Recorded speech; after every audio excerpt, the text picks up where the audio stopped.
Okay, everyone. So today I will be talking about the power of jazz music and its impact on African American culture. So, what is jazz and blues? Um, Now, both are very well known music genres. Where blues focuses more on lyricism and storytelling, jazz is more so on the instruments and the complex harmonies. Albeit there are a lot of jazz songs that have people that sing over it, and there are a lot of jazz songs where it's really just the instrumentals. But both are deeply rooted in African American culture. So jazz was first developed in the early 20th century in New Orleans. You know, that was basically a cultural melting pot. You have African American music traditions coming together with French, Mexican, Caribbean, Italian, Native American, English, and other places, and it would basically give birth to one of the most inspirational music genres in U.S. history. Though the very first jazz recording was made by a group of white men in 1917, that was mostly because a lot of record companies were white owned, and it would be a lot harder for black musicians to put themselves out there. So that wouldn't be picked up by more black artists until the 1920s. So mostly jazz is mostly played in a lot of black spaces, usually for dancing, because there were times when black people had like their own little dance and early jazz clubs back in the day.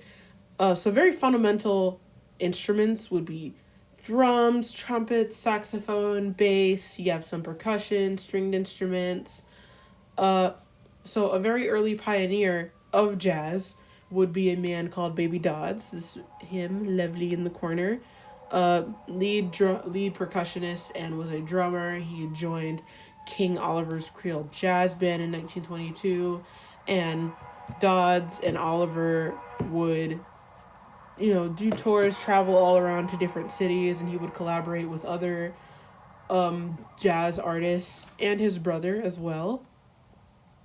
So some well-known titans of jazz, and these are all black artists, would be Miles Davis, who is one of the most famous jazz musicians of all time. Key figures in jazz fusion, cool jazz, hard bop, modal jazz, won several Grammys.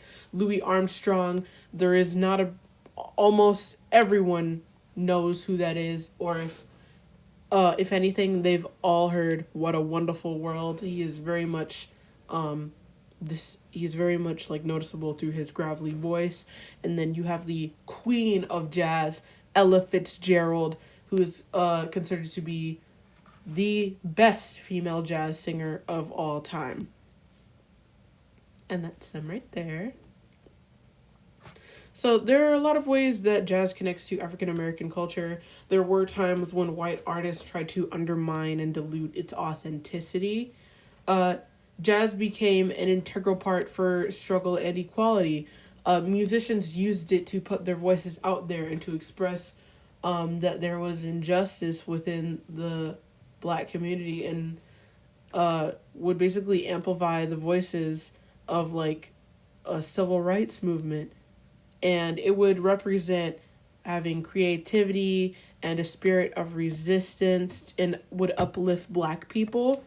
There are many jazz fusions. Like I said, blues is one of them. You have contemporary jazz.